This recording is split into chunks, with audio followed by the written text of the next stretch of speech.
En el otoño de 1990, en el Metropolitan Museum of Art de Nueva York, se inició el montaje de una exposición que, en palabras de su entonces director, Philip de Montebello, no solo ha sido uno de los proyectos más complejos en la historia de la institución, sino también el más pesado: México, esplendores de 30 siglos.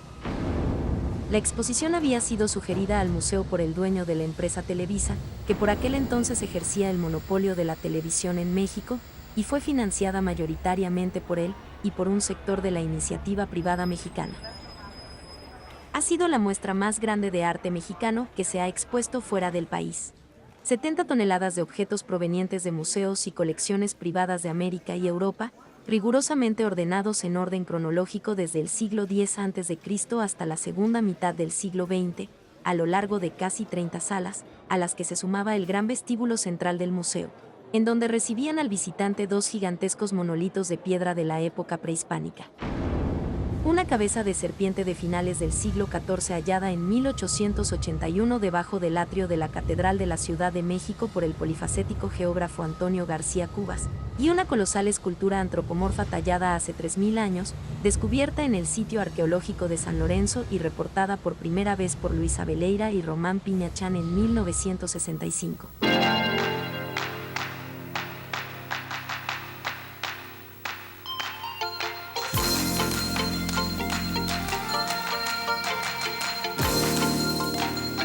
The magic hands of Mexico, turning the ordinary into the extraordinary. Aunque la exposición se planeó desde 1987, le cayó como anillo al dedo a las nuevas autoridades mexicanas, que en 1990 estaban empeñadas en proyectar una imagen del país distinta a la que sus antecesores habían promovido en años anteriores con anuncios como este. El gobierno mexicano tenía la impresión de que la percepción del país como un lugar que como mucho podía ser un buen destino turístico y culinario, no favorecía a las negociaciones del ambicioso Tratado de Libre Comercio que México estaba a punto de firmar con los Estados Unidos y Canadá. Así que, utilizando la exposición del Metropolitan como atracción principal, el gobierno mexicano organizó paralelamente un festival cultural que ofreció al público más de 150 eventos artísticos, y financió una campaña de marketing diseñada por la agencia de publicidad Grey, que llevó un grupo de voladores de Papantla a las Torres Gemelas. Produjo un comercial con la cantante de ascendencia mexicana Linda Ronstadt, que solo emitir en Nueva York costó más de $2 millones, y cubrió las paradas de autobuses y las páginas de las revistas de mayor circulación en los Estados Unidos, con un anuncio que decía: Manhattan va a ser más exótica este verano, sobre la imagen de una de las obras que se exhibían en la exposición, pintada por una artista que apenas empezaba a ser conocida en los Estados Unidos, Frida Kahlo. Hay una nueva generación en México, explicaba al periódico New York Times el diplomático George Landau, presidente de una de las organizaciones norteamericanas que patrocinaban el festival. Ya no quieren que los imaginemos con un sombrero durmiendo la siesta, sino que reconozcamos que son poseedores de una cultura de vanguardia que es extraordinariamente innovadora en las artes. Los mexicanos se sienten culturalmente nuestros iguales y, de hecho, lo son.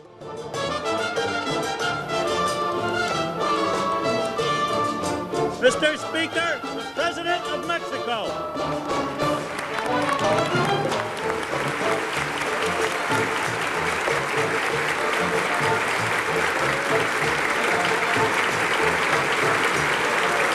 Y si un personaje en particular parecía encarnar la nueva imagen del país que promovía la campaña que el gobierno de México instrumentó alrededor de la exposición del Metropolitan, ese era su presidente, Carlos Salinas de Gortari, que había llegado al poder 2 años antes, después de ser declarado ganador de unas elecciones muy cuestionadas. La asociación no era casual.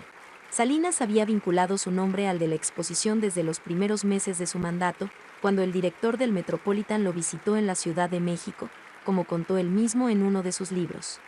De Montebello me dijo que se necesitaba el apoyo firme del gobierno mexicano, y cuando me solicitó el nombre de un funcionario que impulsara la iniciativa, le respondí que lo tenía frente a él. A partir de ese momento, los curadores del Metropolitan tuvieron a su disposición prácticamente cualquier objeto considerado como patrimonio nacional que pudiera ser trasladado con seguridad. Y Salinas de Gortari, por su parte, empezó a incluir invariablemente en sus discursos públicos en el extranjero, particularmente en los que pronunciaba en los Estados Unidos, una referencia a la cultura milenaria del pueblo mexicano. Mexico does not conceive of its presence in the modern world in purely economic terms, not even only in political terms, but as a cultural and historical presence. We are the bearers of an experience that spans age-old Indian civilizations, our Spanish heritage, and the strength of the mixture of those two races.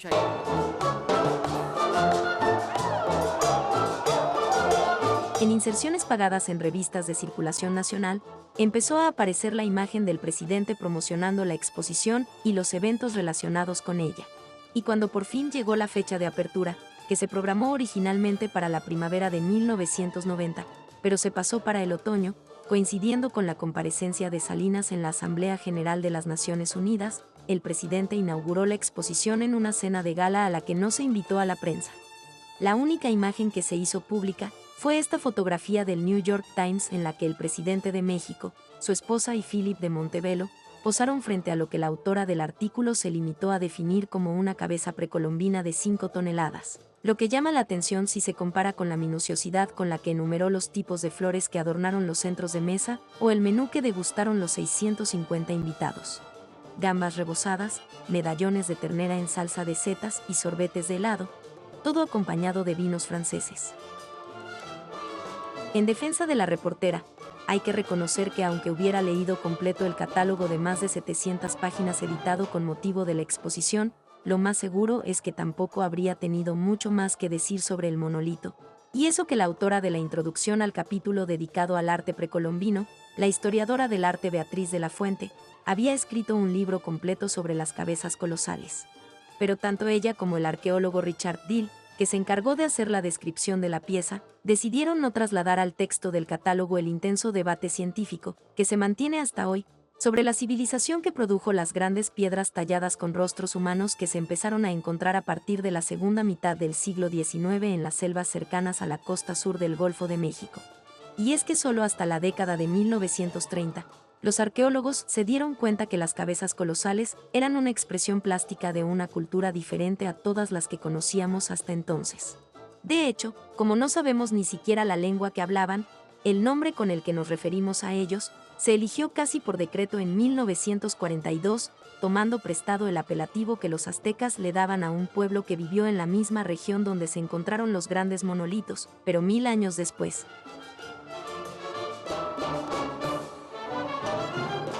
En la década de 1960, utilizando técnicas de fechamiento radiométrico, se pudo por fin determinar con precisión que la civilización que produjo las cabezas colosales floreció entre los siglos XII y VI a.C.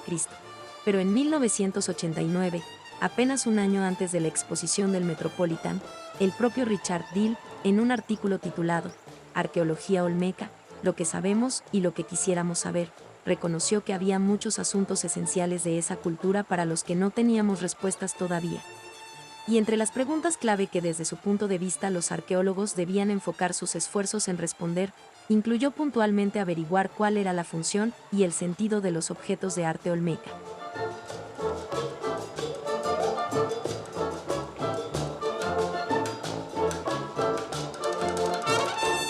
Es cierto que aún desconociendo completamente su significado, ante un objeto tallado de manera tan admirable como la cabeza número 6 de San Lorenzo, es difícil no coincidir con Beatriz de la Fuente, quien repitió en innumerables ocasiones que las esculturas en basalto de los olmecas deberían incluirse entre las obras maestras del arte universal.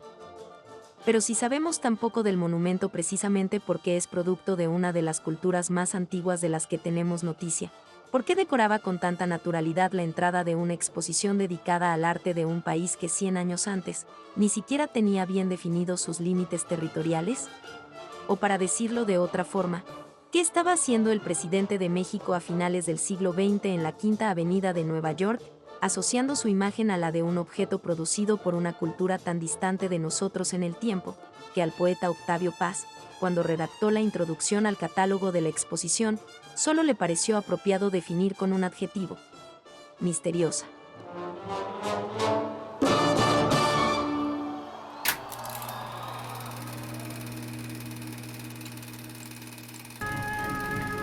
The crops are rich and the farmer works hard, but he's happy. Well, I mean, the poets say he's happy. For this is the same old rural life that Virgil sang about, the life of the open country, simple, tranquil, joyous.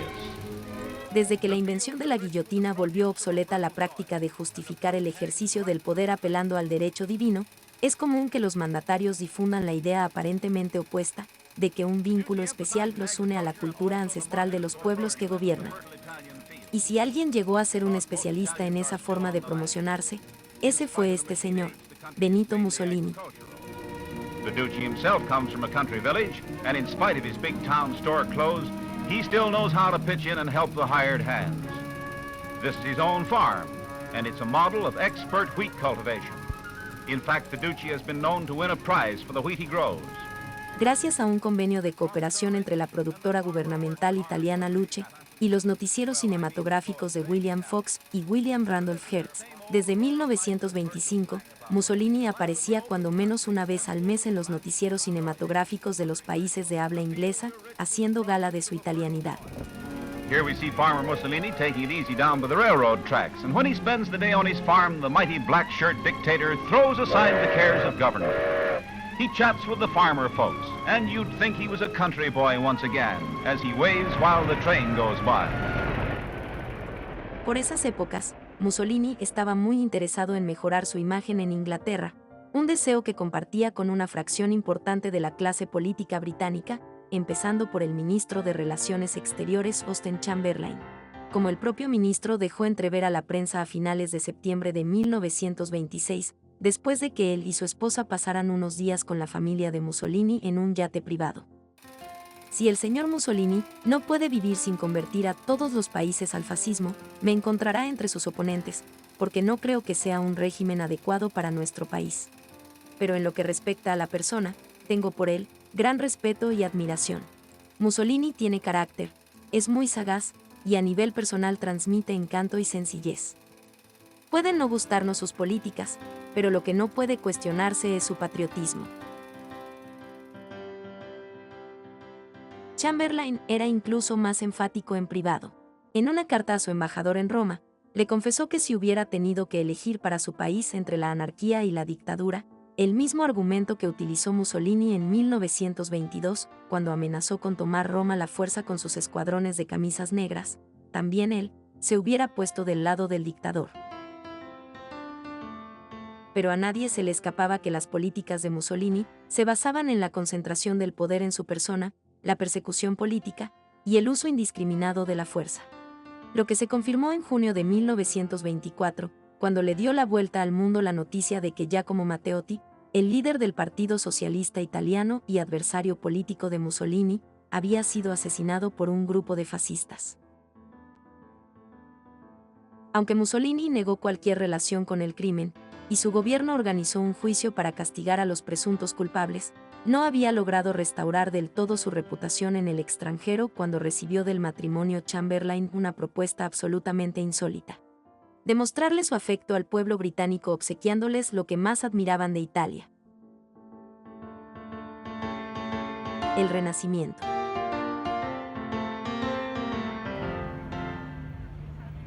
Hoy nos parece normal que las obras de arte que asociamos con la cultura de los diferentes países formen parte de su patrimonio público.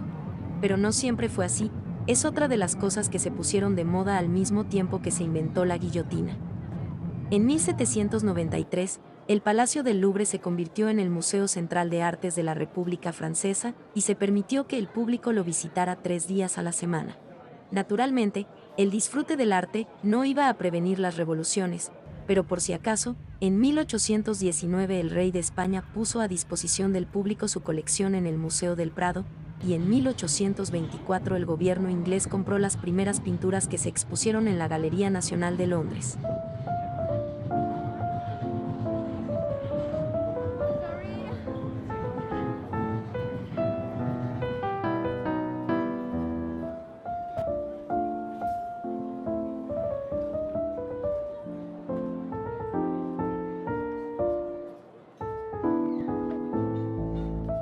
Las colecciones públicas contribuyeron a que el interés por la pintura y la escultura dejara de ser patrimonio exclusivo de quienes podían comprar las obras. Particularmente en Inglaterra, donde la clase media no solo empezó a valorar positivamente el gusto por el arte, sino también a considerar que el estudio de su historia era importante para su formación.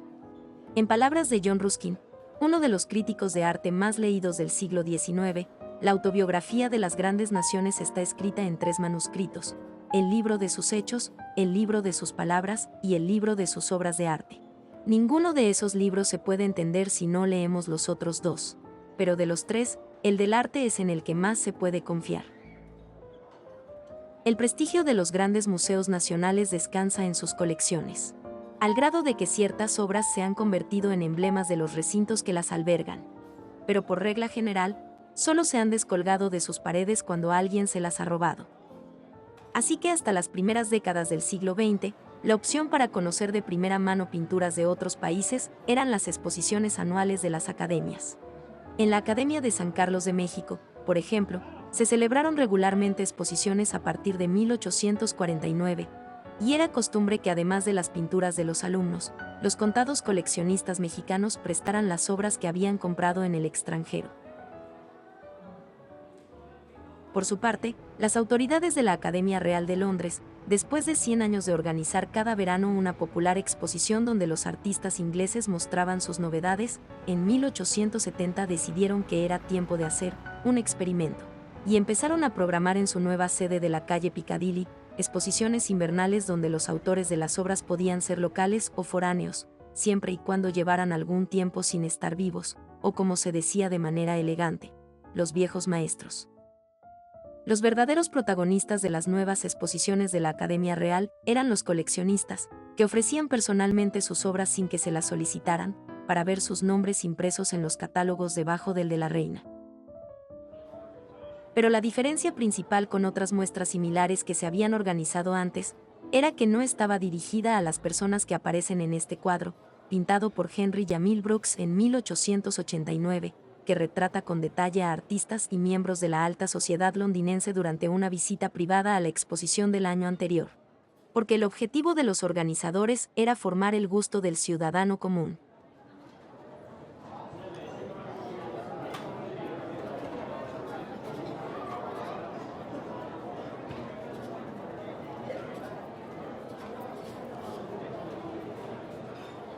Aunque nunca faltaron pinturas holandesas, españolas o flamencas, año con año la selección de obras reforzaba la idea de que la cima del arte se había alcanzado en el Renacimiento italiano. Por ejemplo, en la exposición de 1870, prácticamente la primera obra con la que se topaban los visitantes era La Virgen de las Rocas de Leonardo da Vinci. Y para transmitir la sensación que experimentó al entrar a la galería, un reportero del Morning Post recordó las palabras del crítico William Hazlitt cuando vio por primera vez las pinturas italianas de la famosa colección del Duque de Orleans. Todos hemos oído hablar de Tiziano, de Rafael, de Domenichino, de Guido y de los hermanos Carracci. Pero cuando estuve con ellos cara a cara, en el mismo cuarto que sus obras inmortales, sentí como si una maldición sobre mí se hubiera roto, como si fuera un acto de magia negra. A partir de ese momento viví en el mundo de la pintura. Las batallas, los cercos militares, los discursos en el Parlamento, todo me parecía un ruido furioso y sin sentido, que no significaba nada frente a esas obras portentosas, esos nombres admirados, que me hablaban a mí desde el eterno silencio del pensamiento.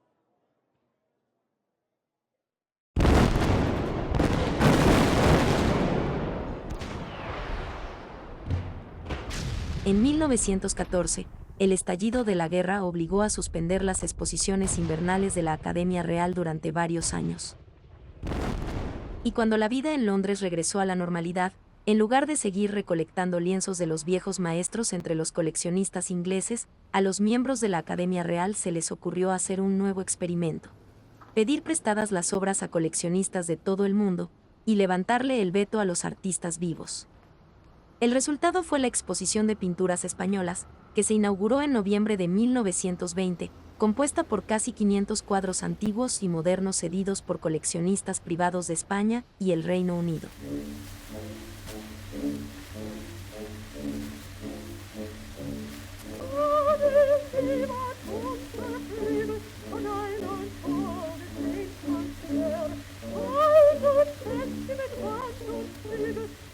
En España, la prensa celebró la exposición como una pequeña batalla ganada sobre la pérfida Albión.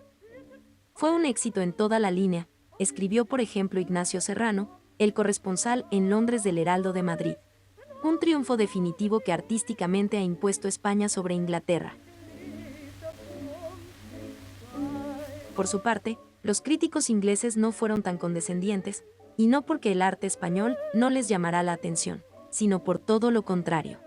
Lo que reprochaban era la falta de pinturas famosas, y lamentaban que el Museo del Prado no hubiera cedido ninguna pieza a la exposición. Es imposible juzgar una escuela de pintura, se quejaba por ejemplo el crítico del periódico Scotsman, si no se examinan sus lienzos más significativos. Pero lo que todos reconocieron fue la originalidad del experimento. Por fin el público de una ciudad como Londres tenía la oportunidad de comparar la producción artística completa de un país distinto al suyo. Era como si la autobiografía artística de las naciones que había imaginado John Ruskin se hubiera materializado de pronto en las paredes de las salas de exposiciones de la Academia Real.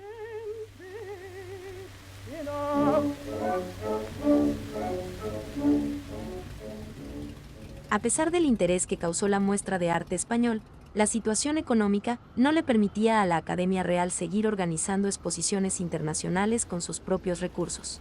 Pero pocos años después, la Unión Anglo-Belga, una sociedad que se formó al terminar la Guerra Mundial para fortalecer la relación entre los dos países y conmemorar la alianza militar que habían suscrito en 1839, le propuso a la Academia Real financiar un experimento similar al de 1920. El resultado fue una exposición dedicada a la tradición artística de Flandes y Valonia, las dos regiones que constituyen el Reino de Bélgica, que se inauguró en enero de 1927. A nadie se le escapaba que la motivación de la Unión Anglo-Belga no había sido exclusivamente artística, y menos a esta señora. Ella misma le contó a la prensa que fue precisamente recorriendo las salas de la exposición de arte valón y flamenco, cuando se le ocurrió la idea de pedirle a un amigo que le ayudara a organizar su propia exhibición artística. Y si en ese momento había una mujer en Inglaterra que podía proponerle a la Academia Real hacerse cargo de una exposición internacional sin tener ninguna experiencia previa, era ella. Ivy Chamberlain, esposa de Austen Chamberlain, ministro de Relaciones Exteriores de Inglaterra, y amiga de Benito Mussolini, jefe de gobierno y líder de los fascistas italianos. Por esas épocas, la cabeza 6 de San Lorenzo seguía enterrada en las selvas del Golfo de México, pero ese fue el momento en el que aseguró su boleto a Nueva York.